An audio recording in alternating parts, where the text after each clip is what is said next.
Chris Griffin's love life is tragic. From awkward crushes to downright bizarre romances, this teen has stumbled through the highs and lows of dating in some of the most hilarious and mostly cringe-worthy ways. But behind the awkwardness, there's a surprising story of growth, heart, and a few unforgettable moments. I am your host, Brent Coughman, and let's dive into the sometimes sweet, sometimes disturbed, and always chaotic escapades of Chris Griffin. Chris has always found himself to be awkward and uncomfortable around the fairer sex. In Season 3, this is best demonstrated. He witnesses an armed robbery, forcing him into witness protection, while also battling his complicated feelings for Sam, who at this point he understands to be a boy. To be fair, much of Chris's struggles came from his lack of confidence, especially when it came to talking to girls. Earlier scenes even show Chris painfully spraying perfume in the face of a girl he liked, an awkward disaster. So, when Sam was revealed to be a girl, Chris panicked and bolted, terrified he'd ruin everything. When he finally mustered the courage to talk to her, fate struck again. He was confronted by the armed gunman. This twist forced him to return home, cutting his budding connection short. Despite everything being resolved, Chris had promised Sam a ride, but sadly, she couldn't read his note. The two tragically lost touch. Undeterred by this lost connection in Season 8, we find Chris and Stewie lost in the woods. While out in the woods, Chris confided in Stewie about his new crush, a girl at school named Ellen. And yes, she had Down syndrome, leading to one of the greatest songs in Family Guy history, but you know that we can't play that here.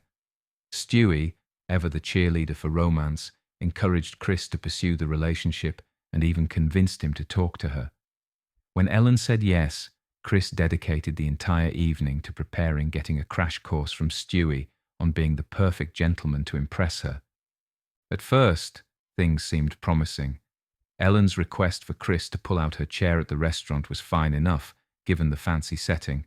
But soon, her demands became relentless, piling on, until Chris was pushed to his limit. After enduring constant complaints and feeling utterly betrayed by Ellen's behavior, Chris finally stood his ground and ended things. It marked the first time he truly ended a relationship on his own terms, a bold step for him. Continuing Chris's questionable romantic misadventures, we have one of the more questionable partners, Lindsay. I mean, look at her. She is a dead ringer for Lois. This is weird, right? It was exactly this reason that Chris decided to pursue Lindsay, drawn to how much she resembled Lois, believing that her similar appearance meant she would share Lois's kind nature. He unfortunately overlooked Lindsay's glaring flaws. He endured her mistreatment and even tolerated her cheating, all because he convinced himself she would behave like his mum. It was a heartbreaking misjudgment that left him blindsided by reality. Moving on from the questionable to the downright wrong. Season 9 bought us a Halloween holiday trick. At a party playing a risky game of spin the bottle, Chris's classmates played a cruel prank. 30 seconds in heaven, aka the closet with Meg. In both the Griffin children's defense, neither of them realized who they were involved with at the time, making their initial encounter definitely disturbing, yet somewhat understandable. This isn't the only eyebrow raiser concerning Chris and Meg, though. In previous hard cuts, we have discovered that they shower together and also play doctor. Continuing down the path of the wrong, we move on to Heather the doll. In what could seem harmless, but some scenes definitely gave another impression.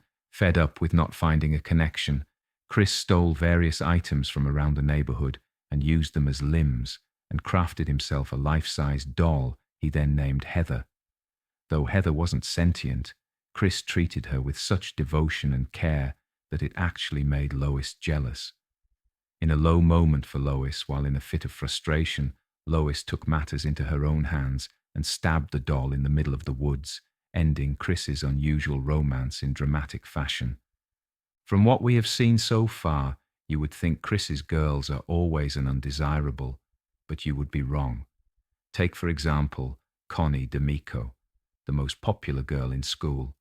In the outset, it would seem to be going down a well-trodden path for Chris in the way of a cruel prank. Connie had decided to date Chris as part of a challenge. She wanted to transform him into one of the most popular kids in school. Anyone else think this would make a great plot for a 90s rom-com where Freddie Prinze Jr. could play the lead? Though she didn't bother hiding her true intentions, Chris didn't mind. He wasn't interested in popularity. He simply enjoyed spending time with Connie. For someone used to shallow relationships, Connie unexpectedly began to develop genuine feelings for Chris. In a freak turn of events, her plan actually worked all too well for her. Chris soon became one of the high school's elite. The newfound popularity went straight to Chris's head.